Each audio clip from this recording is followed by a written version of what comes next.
Okay, so what memories do you Quel have from souvenir the gardez-vous de ce shooting, tournage en France? in France? Eh bien, pour moi, en fait, vous savez, Angoulême, c'est une ville assez grande, mais au final, pour moi, c'est devenu comme un petit village.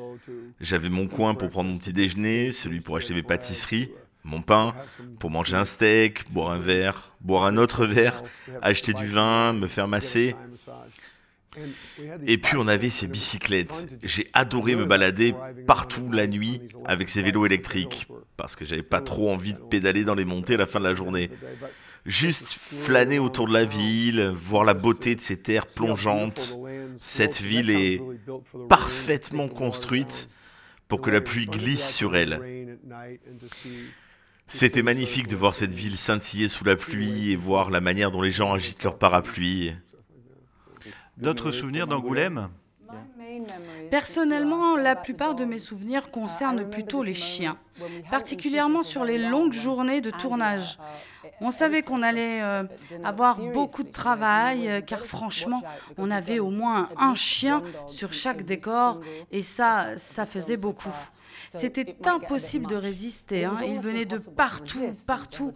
Et pourtant, ils avaient l'air de savoir faire. Ils étaient toujours très professionnels. Ils savaient toujours se placer dans la bonne diagonale. Ça, c'est vraiment mon souvenir pour ce tournage. Beaucoup de chiens.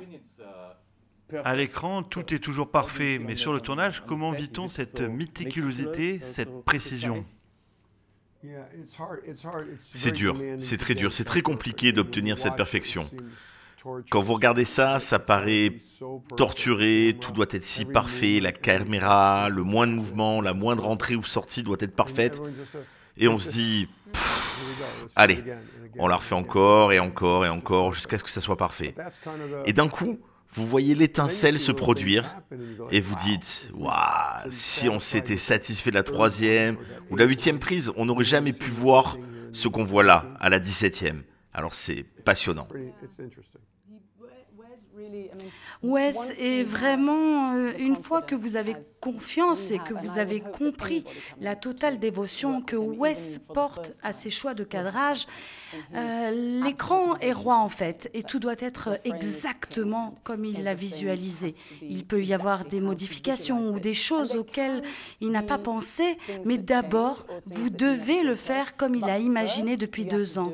Une fois cette prise faite, vous pouvez commencer à lui dire « Tu sais, Wes, peut-être que le chien devrait plutôt aller dans ce sens. » Mais c'est ça le secret, c'est ce saint Graal qu'est le cadrage. Je ne peux pas dire que c'est comme une science, mais c'est comme un ballet aquatique.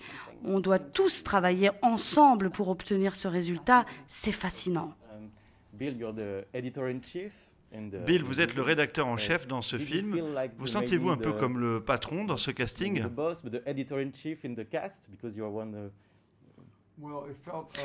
Il y a un sentiment de paternalisme. Bien sûr, c'est lui qui a la décision finale, quoi qu'il arrive. Mais il doit surtout être à l'écoute des sentiments de ses collaborateurs. Il ne veut blesser personne, il veut seulement qu'on lui donne tout ce qu'on a, encore et encore. Et si on lui donne tout ce qu'on a, on n'aura plus aucun problème. C'est comme ça qu'il voit la vie.